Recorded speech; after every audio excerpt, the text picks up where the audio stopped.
What happens when a motorcycle looks perfect but fails miserably in the real world?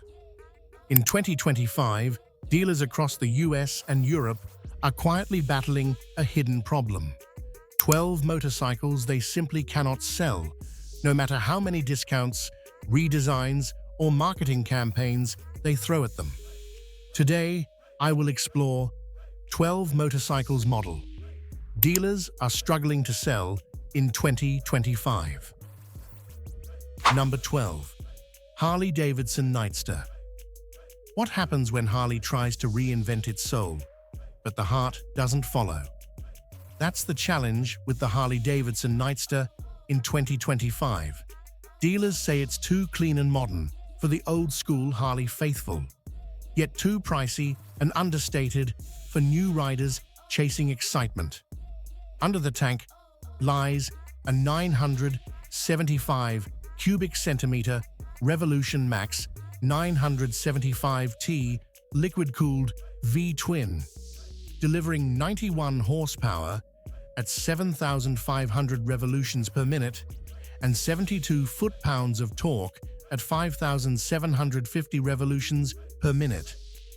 The frame is lean and performance-focused, and the 6-speed belt drive gives it a nimble, sporty feel, a far cry from the rumble and cruise Harleys of the past.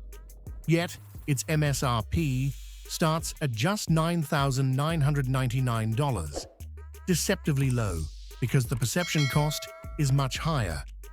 Longtime Harley riders say it lacks the rumbling V-twin growl that defines the brand, making it feel more like a sport bike than a cruiser. Meanwhile, younger buyers look at the price tag, then at tech-rich Japanese or European bikes, and wonder if they're getting true value. This identity crisis is more than philosophical. It's hurting sales. Dealers report slow turnover because the Nightster doesn't fully resonate with any core Harley audience. It's bold, modern, and efficient, but in 2025, that formula isn't translating into strong demand. Number 11. BMW R nineT Pure. Beautiful and iconic, but now a tough sell. The BMW R nineT Pure is one of the most charming motorcycles on the market, a stripped-back, air-cooled boxer with timeless proportions and craftsmanship you can feel even at a standstill. For years, it thrived because riders wanted something authentic, mechanical, and proudly premium. But in 2025, the audience for bikes like this is slowly disappearing. The reality is simple. The retro heritage market is contracting. Riders who once loved classic aesthetics are aging out, and younger buyers have different priorities. They want tech, connectivity, rider aids, customization through screens rather than wrenches, and most importantly, affordability.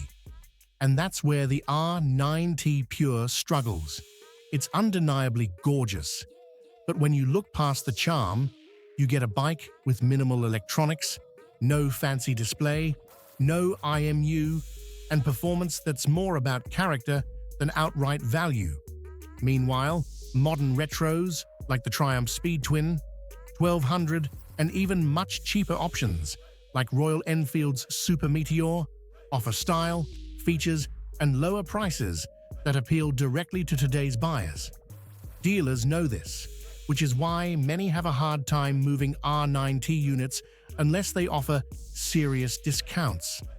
It's not that the bike is bad, it's that the premium retro niche is shrinking, and the R nineT Pure sits at the expensive end of it. A wonderful machine, just struggling to find new riders who appreciate what it offers. Number 10. Triumph Bonneville Bobber. Gorgeous design, but 2025 buyers aren't biting. The Triumph Bonneville Bobber is one of the most visually stunning retro cruisers ever built.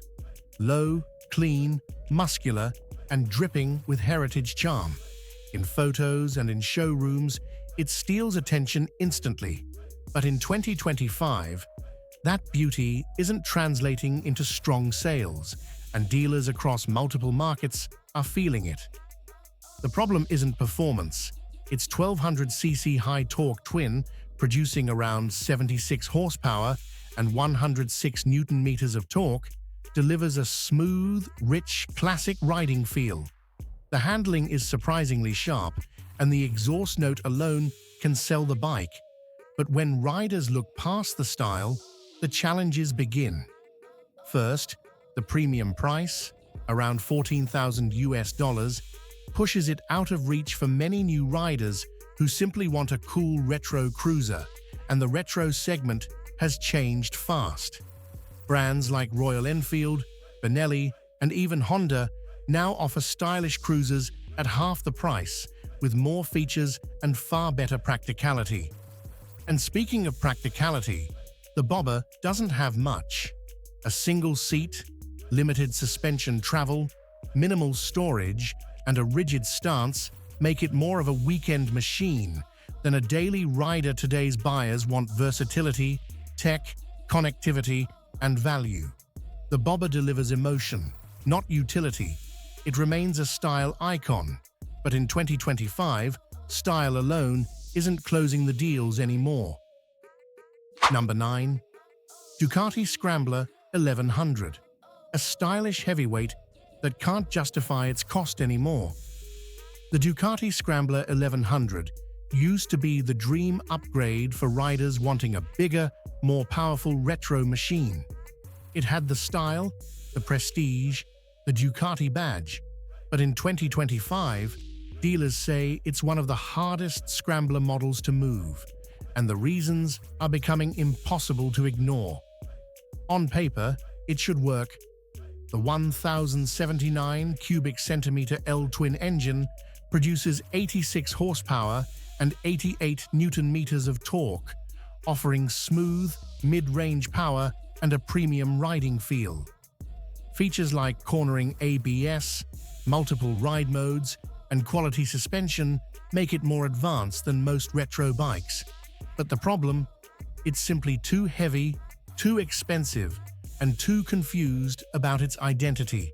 At $15,000, buyers expect either top-tier performance or a strongly emotional lifestyle machine.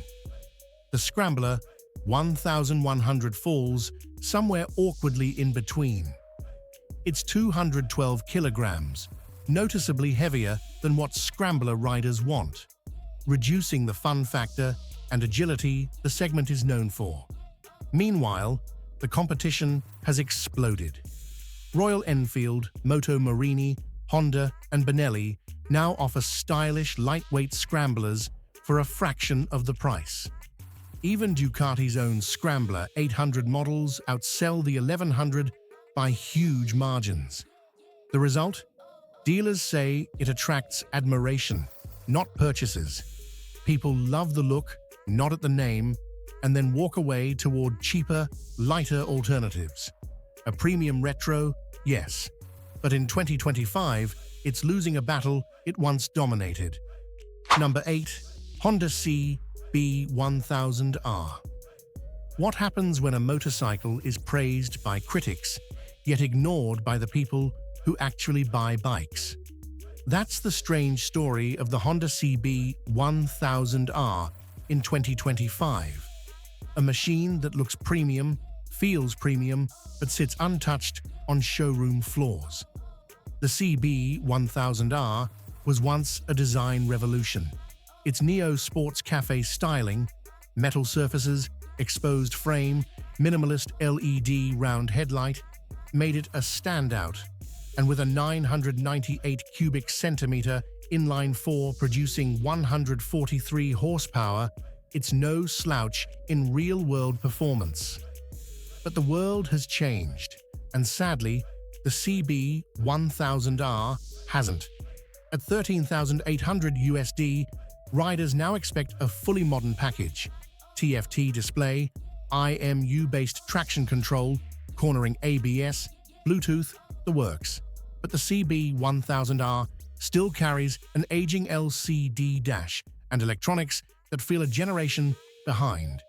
Meanwhile, rivals like the Yamaha MT-10, Suzuki GSX-S1000 and Triumph Street 77765 deliver more tech, more excitement, and in some cases, lower prices. Dealers say the bike gets admiration, but rarely commitment. Riders sit on it, take photos, comment on the finish, and then walk over to something more modern. Even Honda's own Hornet 750 steals its spotlight with value and technology. The CB1000R isn't a bad bike, it's a great bike trapped in yesterday's expectations, and in 2025, that's costing it a place in the market. Number 7. Kawasaki Ninja 400. What happens when a beginner bike that once ruled entry-level sport bikes suddenly becomes a hard sell? That's exactly the problem with the Kawasaki Ninja 400 in 2025. A machine beloved for its reliability, now eclipsed by flashier, more feature-rich rivals. Beneath its fairings lives a 399 cubic centimeter liquid-cooled DOHC parallel twin engine, producing about 44.8 horsepower and 36.6 Newton-meters of torque, paired with a 6-speed transmission and a lightweight trellis frame. But for many buyers, nostalgia isn't enough. In the US, the Ninja 400's MSRP ranges from $5,699 to $5,899, depending on the ABS version. That price isn't bad until you stack up against competitors. Brands like CF Moto, QJ Motor, and Bonneville are offering aggressively styled bikes with TFT displays and modern electronics for similar or even lower price tags. On top of that, rising insurance premiums are cutting into its appeal. What was once the affordable, safe step into motorcycling now carries running costs that make some riders think twice. Meanwhile, the Ninja's styling hasn't changed much, and its lack of advanced tech makes it feel like a bike from a previous generation. So, although Kawasaki's little legend is still technically brilliant, smooth, balanced, and proven, it's quietly losing relevance. In a world dominated by value-packed, tech-forward entry bikes, the Ninja 400 is struggling to spark excitement. Number 6. Honda NC 750X. What happens when a motorcycle is the smartest rider's dream, but nobody falls in love? Enter the Honda NC 750X, a commuter wonder in 2025 that's brilliant on paper, but emotionally underwhelming for most buyers. Designed for logic, not lust, it offers 745 cubic centimeters, liquid-cooled, SOHC parallel twin power, delivering around 58 horsepower and 69 Newton-meters of torque. With a 14.1-liter fuel tank, this bike can stretch for nearly 250 miles on a single fill. Add to that its cavernous 23-liter front tank storage, big enough for a full-face helmet, and it's a practical gem. The 2025 NC 750X starts at about $9,499 for the DCT version. That's a solid price. But dealers report buyers simply aren't emotional enough to pull the trigger. Yes, it's economical, reliable, and smart. But for many, it's just boring. The emotional buying psychology behind this is revealing. Riders don't always prioritize utility. They crave excitement, stylistic flair, and a visceral connection, things this bike rarely evokes. While it's perfect for daily runs, everyday errands, and long highway hauls, it doesn't deliver that thrill of the ride that many buyers chase. That disconnect between rational excellence and emotional pull is exactly why, in 2025, it remains a showroom staple, not a sales champion. Number 5. Yamaha Bolt R-Spec. What happens when a cult classic finally meets a future it can't keep up with? That's the story of the Yamaha Bolt R-Spec in 2025, a retro-styled cruiser that once owned the urban streets, now struggling to hold its place as competitors evolve faster than ever. Underneath its timeless design lies a 942 cubic centimeters air-cooled SOHC V-twin, pushing around 65 horsepower and 80 Newton-meters of torque through a 5-speed gearbox. It's simple, raw, and mechanically charming, but that charm now feels dated. Its basic LCD dash, old-school suspension setup, and heavy chassis design make the Bolt feel like a bike frozen in time.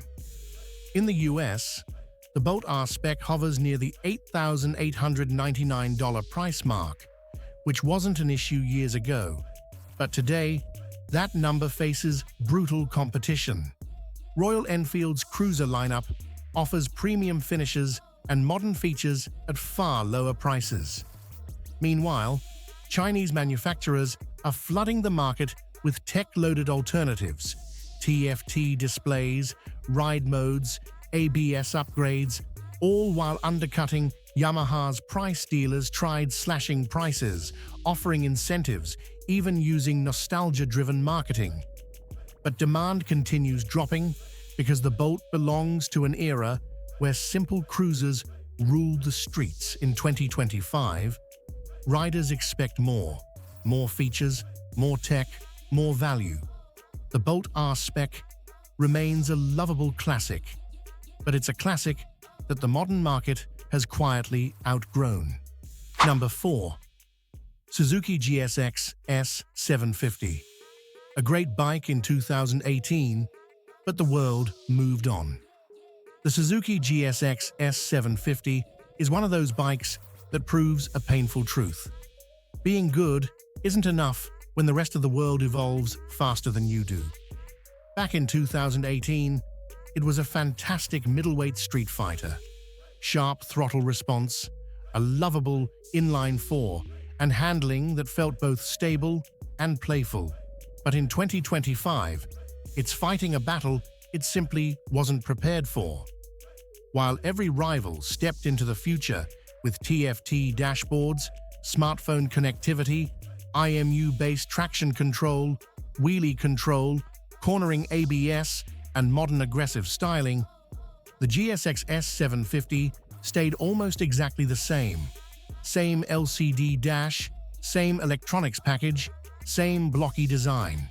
Suzuki's philosophy of "if it works, don't touch it" has quietly turned into "if you don't touch it, people stop caring." And that's exactly what's happening at dealerships.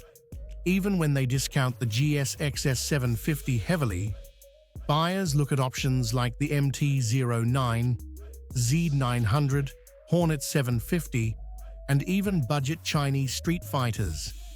And the old Suzuki just doesn't justify the price. Why pay near modern money for a bike that feels stuck in the last decade? The engine is still sweet, the handling is still enjoyable, the reliability is still classic Suzuki.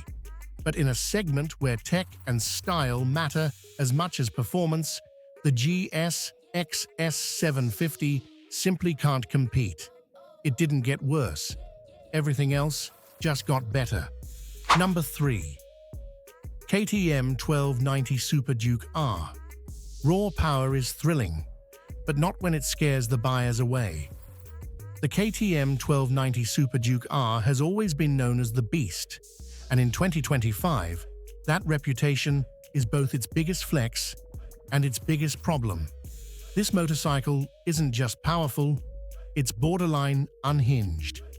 A 1301 cubic centimeter LC8V twin, pumping out around 180 horsepower and 140 Newton-meters of torque, makes it one of the most aggressive naked bikes ever sold.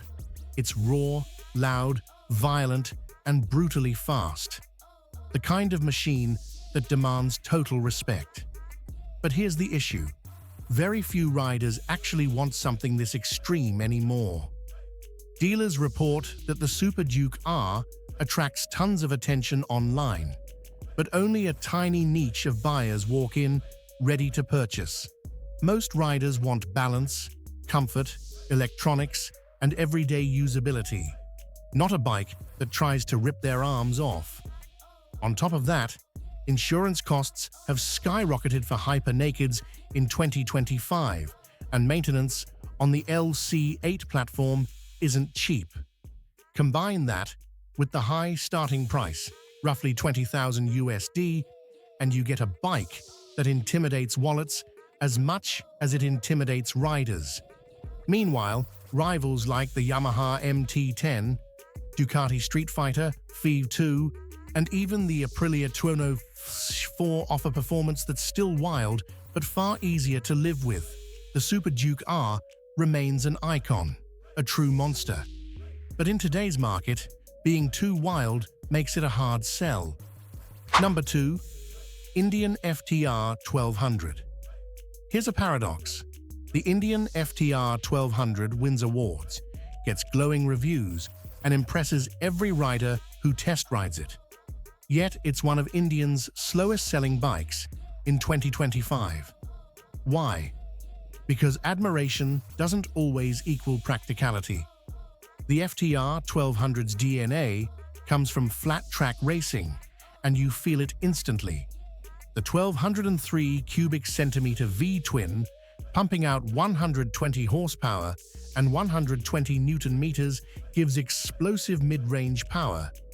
The chassis feels sharp, the riding position is aggressive, and the sound is unmistakably American muscle. On paper, it's thrilling. But daily riders don't see a daily bike. With a small 3.4-gallon tank, high seat height, and hot engine temperatures, many find it too niche for commuting or touring. It's a bike built for passion rather than convenience. And in today's market, practicality wins more hearts than ever. Then comes the price, $13,499 to $16,499 USD, depending on trim. That places it directly against the Yamaha MT-09 SP, Triumph Speed Twin, Ducati Monster, and KTM 990 Duke, all of which offer broader appeal and more recognizable styling. Dealers report a pattern. The FTR attracts attention, gets compliments, even draws crowds, but only a tiny fraction actually purchase it. Most riders decide it's cool, but not for me. A brilliant bike for a very small audience, and that's why it struggles to sell. Number 1. Kawasaki Z H2. What happens when a motorcycle is so powerful, so extreme, that it scares away the very riders who admire it? That's the reality of the Kawasaki Z H2, a supercharged masterpiece that dominates spec sheets, yet barely moves off showroom floors, powered by a 998 cubic centimeter supercharged inline-4. The Z H2 unleashes a staggering 197 horsepower and 137 newton meters of torque. The acceleration is brutal, the sound intoxicating, and the performance unmatched in its price bracket. But in 2025, that raw power becomes the bike's biggest problem. Most riders simply don't need, or can't handle, this level of performance on public roads. Insurance companies label it high risk, pushing annual premiums into uncomfortable territory. Maintenance costs are higher than average, fuel consumption is heavy, and the bike's 239-kilogram weight makes it feel intimidating for everyday use. Then there's the price, $18,000 plus USD. At that level, buyers often upgrade to more refined premium nakeds like the Ducati Street Fighter V4, KTM Super Duke Evo, or even BMW's M1000R. Bikes with broader ecosystems, stronger brand pull, and perceived prestige. Dealers say the Z H2 gets all the right reactions: awe, curiosity, even fear. But not sales contracts. It's a bike riders want to experience, not necessarily own. A legendary machine, but built for a niche too small to keep it selling. So, there you have it. 12 motorcycles that looked promising, carried big names, and had loyal fan bases, yet still ended up sitting on showroom floors in 2025. Some failed because the market evolved, others because competitors offered more for less, and a few simply lost their identity along the way. Which bike surprised you the most? Tell me in the comments, and if you enjoyed this breakdown, hit like, subscribe, and get ready. The next deep dive is coming soon.